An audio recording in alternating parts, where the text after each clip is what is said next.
Hi viewers, Telugu వైభవం YouTube ఛానల్కి అందరికీ స్వాగతం. మనం తెలుగు భాషకు సంబంధించినటువంటి వ్యాకరణ అంశాల మీద వీడియోస్ చేసి పెడుతున్నాం. అందరూ కూడా తప్పకుండా ఆదరిస్తారని ఆశిస్తున్నాను. అందులో భాగంగా ఈరోజు మనం శార్దూల పద్యానికి సంబంధించినటువంటి విశేషాలను మనం తెలుసుకుందాం. ఛందస్సులో మరొక ముఖ్యమైనటువంటి పద్యం శార్దూలం. ఇప్పుడు ఈ పద్యానికి మనం ఛందస్సు ఎలా గుర్తించాలి అనే విషయం మనం తెలుసుకుందాం. ఇక్కడ మనకి పరీక్షలో ఒక పద్య పాదం ఇస్తారు. నీతి ప్రౌఢ విహారులైన నిపుణులు నిందింపని మెచ్చని అనేటువంటి ఈ యొక్క పద్య పాదాన్ని ముందుగా మనము గురులఘువులు గుర్తించాల్సి ఉంటుంది.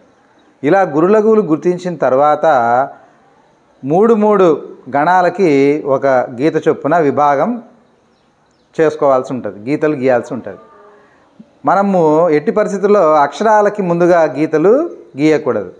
గురులఘువులు గుర్తించిన తర్వాత మూడు గణాలకు ఒక్కొక్క గీత చొప్పున గీసుకుంటూ వీటిని మనం గణ విభజన చేసుకోవాల్సి ఉంటుంది. అలా గణ విభజన చేసిన తర్వాత ఈ గణాల యొక్క పేర్లు మనం గుర్తించాలి. ఎలా గుర్తించాలి అంటే మనందరికీ తెలిసిందే, ఈ యమాత రాజబాణ సల్గం అనేటువంటి ఈ సూత్రం ఆధారంగా ఈ యొక్క గణాలని మనం గుర్తించవచ్చు.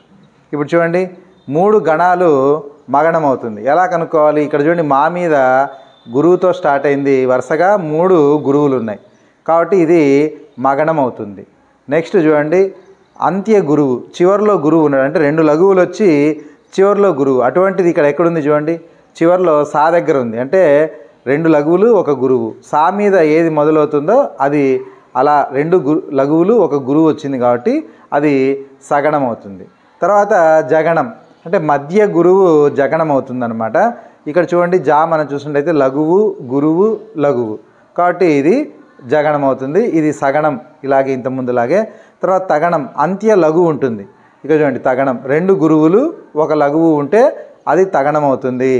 ఇక చివరిగా గురువు 1 గురువు ఉన్నప్పుడు అది గం లేదా గా అనేటువంటి ఏకాక్షర గణం అవుతుంది. సో ఇలా మనము గురులఘువులు గుర్తించి వాటికి గణ విభజన చేసిన తర్వాత ఇక్కడ మనము ఈ 4 పాయింట్లు మనము రాసుకోవాల్సి ఉంటుంది. ఈ పద్యపాదంలో మసజస్తతగా అనే గణాలు ఉన్నాయి కాబట్టి ఇది శార్దూల వృత్తానికి చెందినటువంటి పద్యం.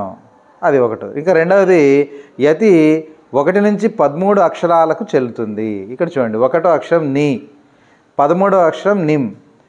నీకి మరియు నిమ్కి యతి అనేది చెల్లుతుంది. యతి అంటే మనకు తెలుసు విశ్రాంతి లేదా విరామం అని అర్థం.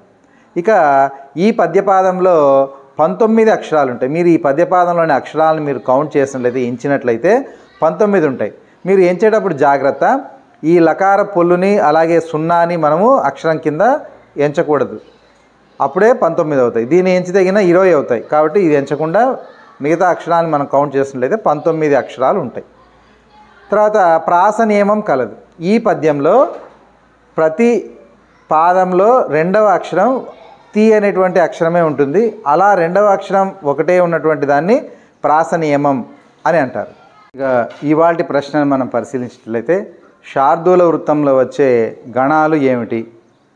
1 భరణవ భరవ, 2 నజభజ జజర, 3 సభరణమయవ, 4వది మసజస తతగా.